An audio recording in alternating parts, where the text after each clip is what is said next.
Ruler School is brought to you by Odyssey Games, where you can go to get singles for all your Force of Will and other trading card games, as well as these amazing patrons. Thank you for your support. Class is in session.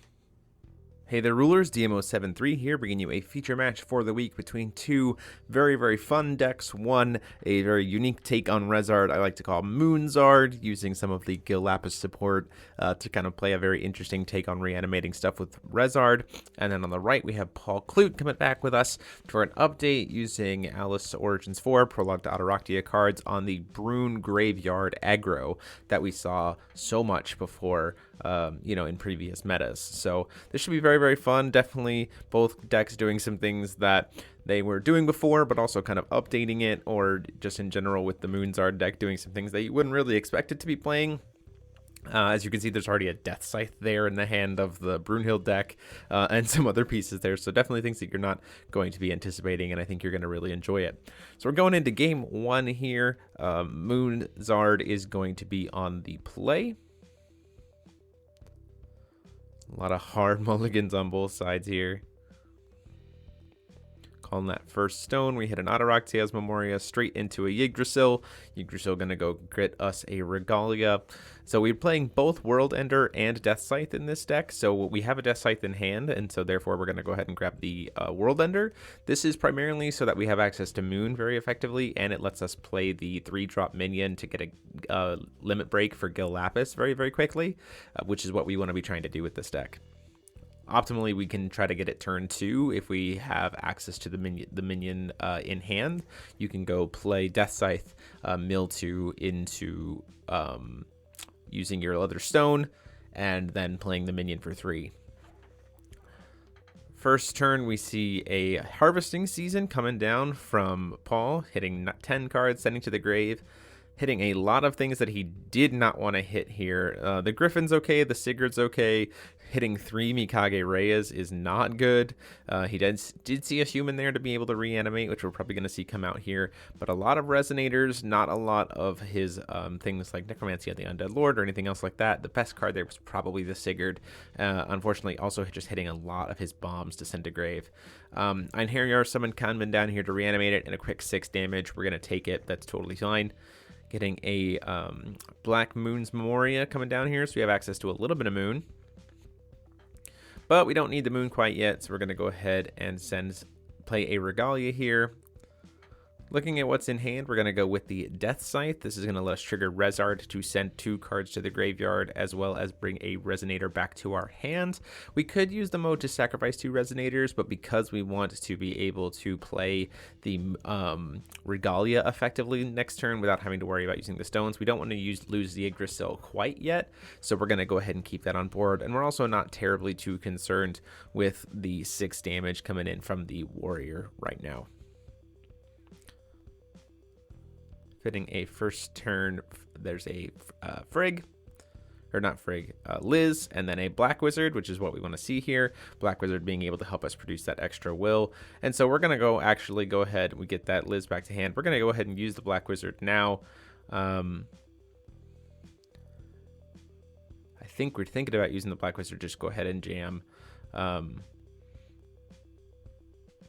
I don't know why we untapped the Moonstone. That was incorrect. I apologize for that error. We're gonna go ahead and use Death Scythe here to use Dark Alice's Smile. Look at the hand. We're gonna go ahead and cast both. Looking at because it's a mage art, so we can use Death Scythe for it, and we're going to go ahead and rip Last Secret Sword and Necromancy of the Undead Lord out of his hand, and then spend our last black with Black Wizard, go ahead and play the World Ender here on the same turn, and we're going to use that to send another 2 strangers to grave.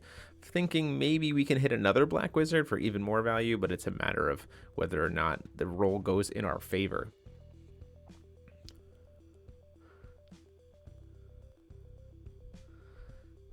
See a Athenia go to grave,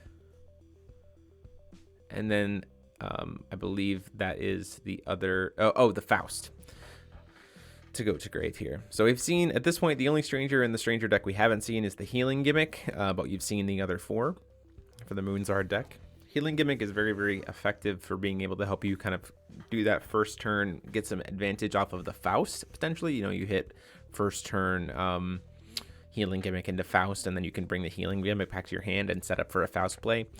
We're going to see a quick Sigurd come down here, grabbing Niflheim for Paul, not playing the altar stuff. It really it's not conducive to kind of what he wants to be doing. And like I said, these are both more kind of casual decks that we're having some fun with.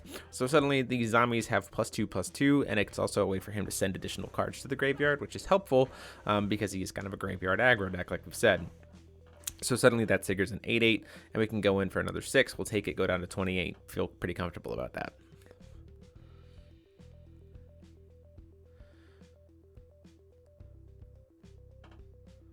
Having access to the Black Wizard, we're going to go ahead and pay 3 to do Judgment for Rezzard here. We're feeling pretty comfortable here because we have access to Godart. We have access to a lot of will here. Not so much with the World Ender because there's not much we can do there. Thankfully, we do hit a Griffin off of the trigger from Rezzard, so it gets to ramp us 2 stones. So now we're feeling very, very comfortable with our board state, especially since Griffin is also a vampire. And we can kind of sit on that Liz in hand with those 2 stones to be able to cancel a chant that we might be concerned about. And if we don't get a concerned canceled, then we can flash in the Rhea and do a lot of things that way.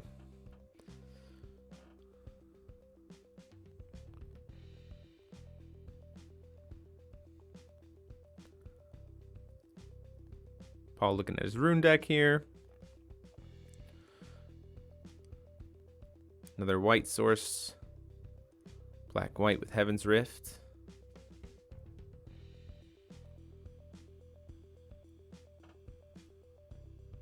Do you see that Athenia in hand? Could be an option here. He would get to do a tap down and recover 3. Liz can only stop chance, so this is not really going to do much.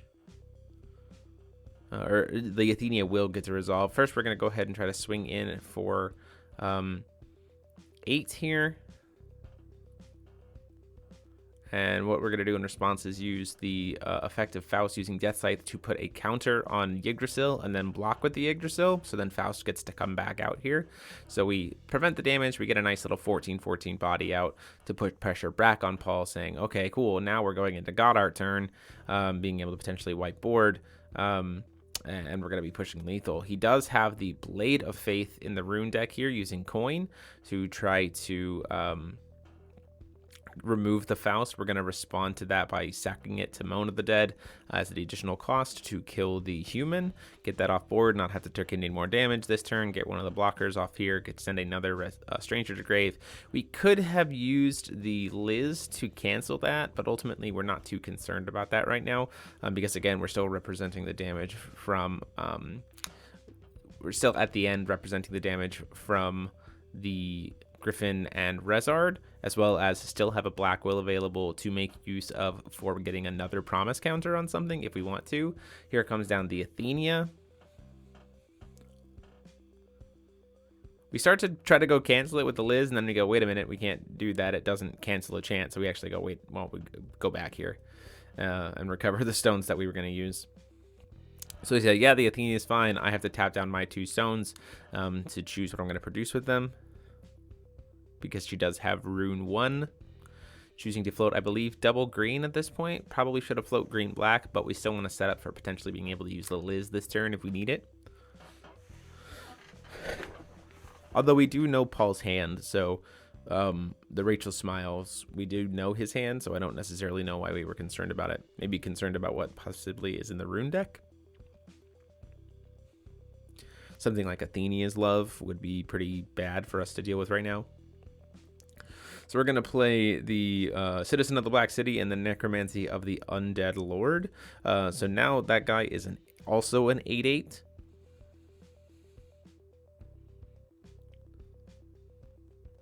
Because he becomes a zombie thanks to Necromancy. And then he gets another pitch +2/+2 from Niflheim. He also has Bane because of Sigurd being on the board right now. Thankfully, Griffin flies, so that's not terribly concerning, and we do have access to Godart, which is 1 directional damage, so Bane's not terribly concerning. So we're first going to just get in our 12 damage there, take it down to a tie game of 28.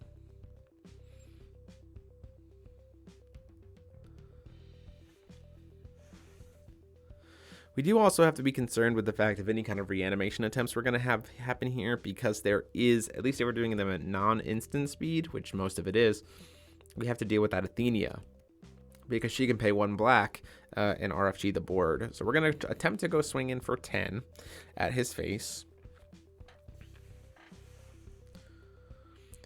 And then you'll have to oppose the life totals here. We did the life totals live, so we're acknowledging the 1,000 damage here right now, but then Paul recognizes, oh wait, Rezzard doesn't fly. We're going to go ahead and try to do the block. So we didn't fix the life totals in the moment, but we'll catch it here in a little bit. So in response to the attempted block with the Bane Resonator, even though we have Eternal, we still don't want to have it die if we don't have to. So what we're going to do is we're going to go ahead and use Rezzard's God Art to try to kill stuff. In response to that, we're going to see the Athenia's Love, and that is where we're going to see the Liz come down to cancel that, preventing him from getting the Eternal on his everything for the turn. So,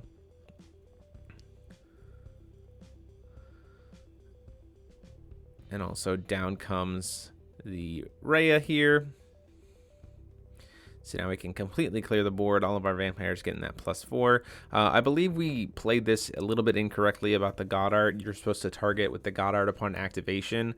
And we flash in the Rhea and target something with the Rhea here, which is not what we're supposed to be doing because it's not on board when we activate God Art. So that's a little bit of an error on our part. We apologize. Either way, the things that we would be killing here primarily would be the thing that's getting in the way of the block from Rezzard. So we have the Athenia, so we would leave the Sigurd on board. Ultimately this just means that we get to kill the Sigurd instead, which is the rounding there unfortunately is a little bit of a misplay on our part. So these guys are getting +4/+4 and then swinging their damage. And then because we have Rhea, all of my vampires have Drain. So we get to gain 16, 14, 3,000, 38, going up to 66 life. And then the damage from Rezzard's going to go through, totaling down to 14 damage from 28. So his actual ending life total here should be 1,400. We catch it, but I gain another 14 here, going up to 8,000 and leaving Paul at 14. So we're talking through the life total here in the recording.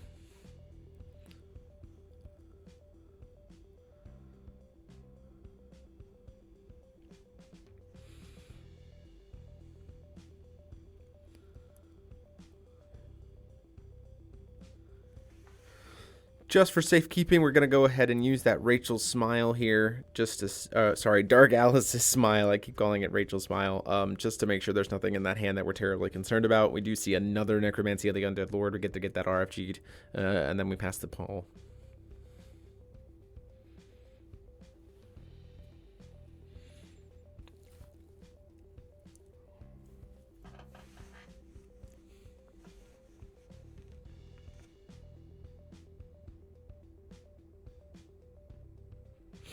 Choosing to crack the Niflheim here to send 5 cards to grave, seeing kind of what he might be able to hit. Do see a Necromancy of the Undead Lord go there, which means he can cast the Sigurd and have it immediately have a Necromancy of the Undead Lord, making it a 10/10.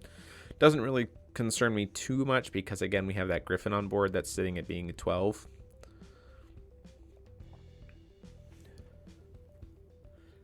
In comes our human. Choosing to cast Valkyrie's Chosen instead.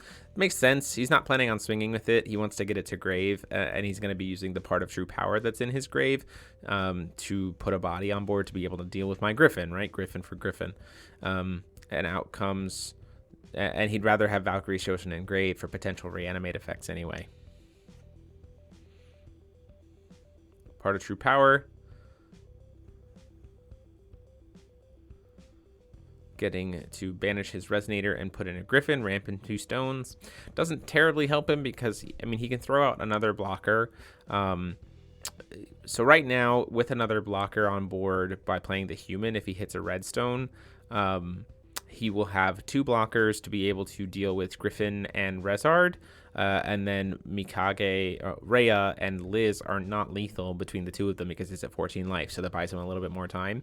It doesn't necessarily win him the game because he's still staring down an 8,000 life point board and he's pretty behind, but it is at least something to buy him a little bit more time. Doesn't hit the red source, though, which he can play the Sigurd from Graveyard and do essentially the same thing, but I wonder if he whether or not he catches that. Ultimately chooses to not cast that and just says, you know what, we'll just scoop it up and we'll go into the next game.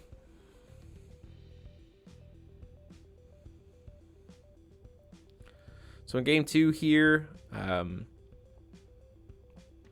obviously the sequencing would be that you want to try to get a little bit faster of a start as the graveyard deck. You also don't want to you want to keep Rezzard off of as much pressure as possible. You know, you want to be establishing your board presence, and you really got to watch out for the Rezzard God Art, because the Rezzard God Art is a one-sided board clear, which if you're the aggro deck, that's not something you want to see. A lot of these Resonators have pretty low defense. We're requiring buffs to be able to make them a little bit better. And so you want to be able to at least maybe have an answer to the Rezzard in response to the flip, so you have fewer vampires that you have to deal with, or you just want to burst up so much damage that I don't have time to be able to flip, especially since, again, with Rhea, suddenly vampires have drain, and I'm undoing your work. You saw there in that last game, going up to 8,000 life, even after going down to 28. Just so much life gain that it kind of can be hard to keep up. Pretty strong opening hand here. Double Necromancy of the Undead Lord. Choosing to ship the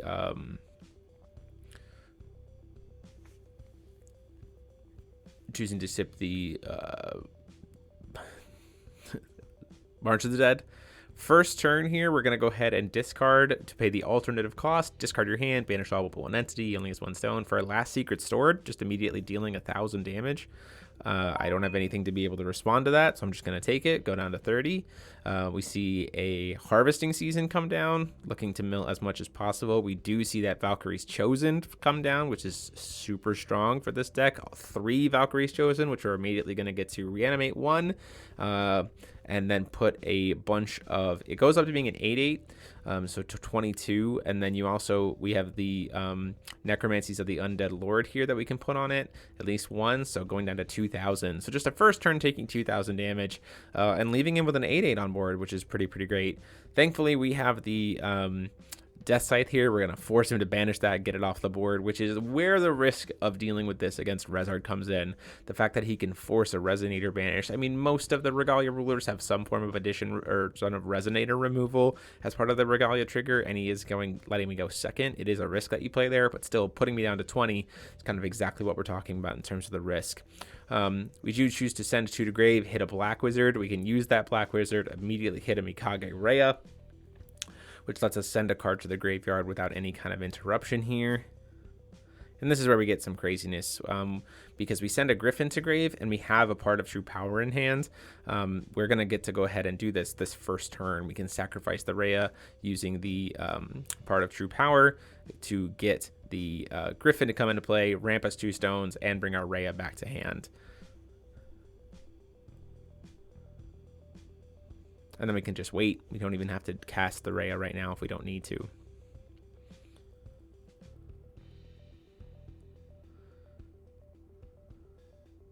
And so the problem here again is we're already sitting on being able to do Judgment next turn without a Regalia, while also leaving up God Art Will. Residents of the Black City coming in here. He's going to try to use Power of Immortality to turn it into a trade. I think this is a little bit of a mistake, because the Power of Immortality, sure, it's going to make it a trade, but you're sending that Griffin back to the graveyard. You know I have access to a Rhea, and you know that I have a Part of True Power in grave, so I'm just going to be able to bring that Griffin right back and ramp up further. The reason why the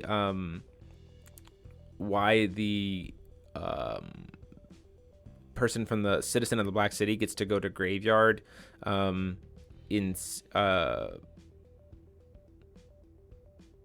let's see. I don't know why he chose to send it to grave instead of bringing it back into field tapped.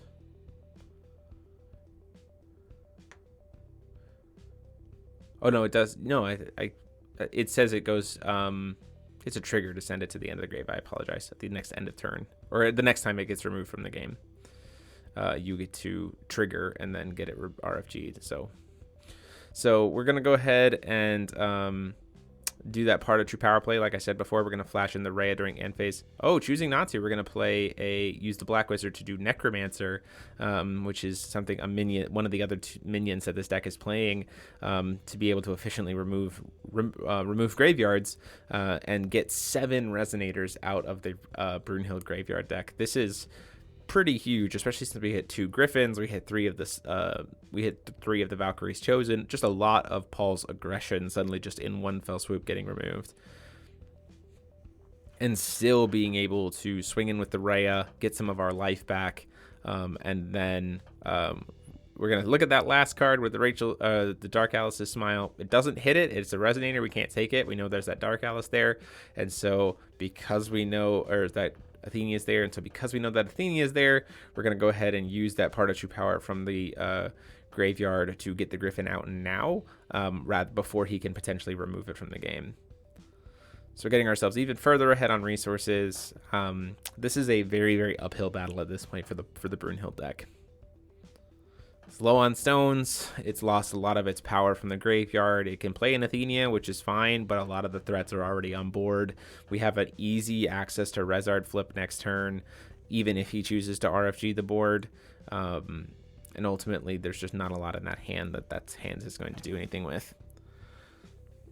I think the better option back with the Black Soldier would have been to reanimate it and then use Blade of Faith to get rid of the Griffin, so that if I wanted to block it and not take that additional damage, I'd have to send in Rhea, which then would at least be a trade. So then I'd take the damage, or he'd gain some life, he'd get the Rhea off board so that it's not being able to be sacrificed for anything, the Griffin can't be reanimated, and the part of true power is significantly less valuable. So Athenia comes down here, forces me to float some will, and then it's just going to pass the turn. The Blade of Faith you saw did come down there to answer the Griffin finally. A Judgment here with Rezzard isn't as concerning. There's not a ton in my graveyard here, and I can still at least make use of the Black Wizard before he uses the Athenia to make the Judgment cheaper. And Athenia doesn't have a priority sequence as Rezzard is resolving to try to hit a card, so he has to either hit my graveyard now or wait until the see with the top 4 cards. Ultimately choosing to just let it happen, not trying to stop the cards anyway. He says there's not really much in your graveyard to worry about, so we're just going to let it happen. I do choose to grab the Pitch Black minion here, which gives us a Limit Break. We're going to call Limit Break Gil Lapis. The reasoning for grabbing Limit Break Gil Lapis is even if you don't have Gil Lapis, but you have the Limit Break item, you can use End of the World, which is what we're going to use here, which is why we're trying to Limit Break. Swinging in with the Necromancer, choosing to not block. Obviously, that thing is a very, very large body, so he's just going to take the damage, go down to 22.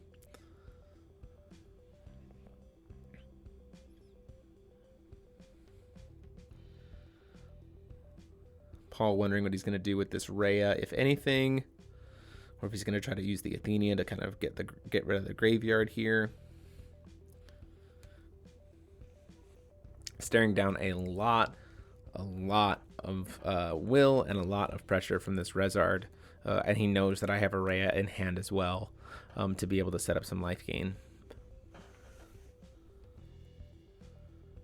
Gonna go ahead and play this Athenia's Love before recovery to try to give it Eternal for the turn, and then force me to banish a Resonator. We say, you know what, that's fine, you can. We'll go ahead and get rid of the Necromancer.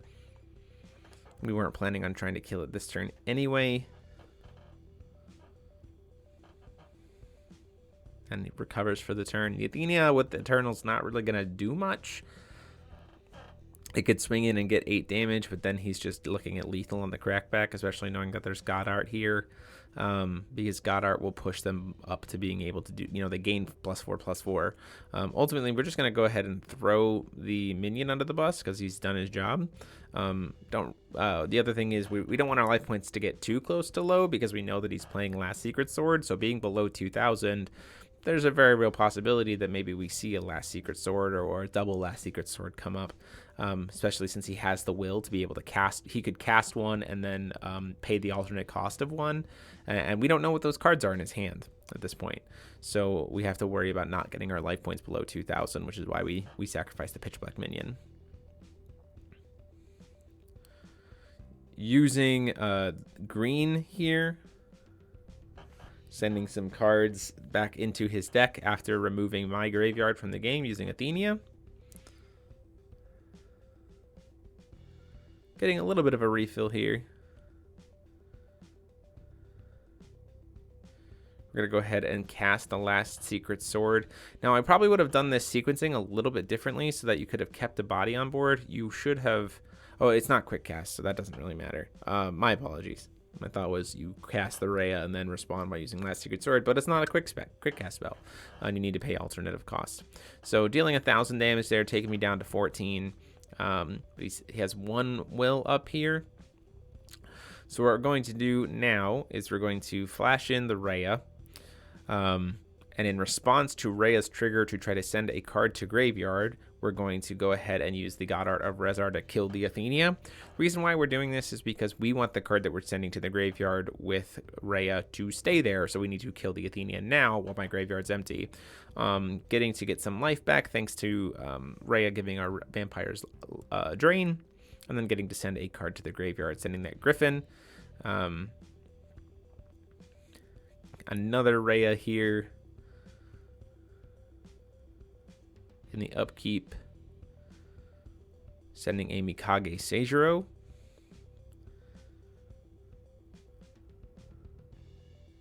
We don't really need to worry about ramping right now, which is why, like, even if we have part of True Power in hand, we're not really going to use that at the moment. The main reason we're sending those 2 cards to grave is because they are the 2 strongest cards in the main deck of this deck, and we really want to cast the End of the World. We don't have access to Moon right now. We only have the 1 Moonstone, and we still haven't seen a World End or a Yggdrasil. So unfortunately, we're going to call Stone, try to hit Moon, and then pass because neither of the Reyes can attack. Calling another Stone off of Paul. Getting that top deck. He has his own Seijiro, but he can't cast it. He only has 2 stones. Calling another Stone here. Hitting our second Moon Source, and so at that point in time, getting to cast End of the World.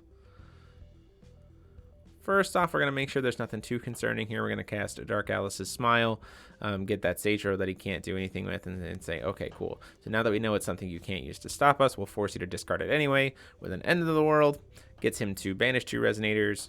He doesn't have any. I draw 2 cards. He discards 2 cards, and I get to bring 2 Resonators back. So we get Griffin, and we get Seijiro. 2 cards up. Hit another 2 Moonstones. If we had another End of the World, we could cast it again. But ultimately, at that point in time, we're going to cast the World Ender, which sets us up to be able to cast it that way. Swing in for another 8, and then at that point, Paul knows that it's all but over. So those are the decks. Hope you guys liked it. Hope you guys liked these kind of updates or kind of tweaks to these ideas that we've seen. Deck profiles for these lists will be up later this week along with the Magna list from last week. But until next time, this is DMO73 saying class dismissed.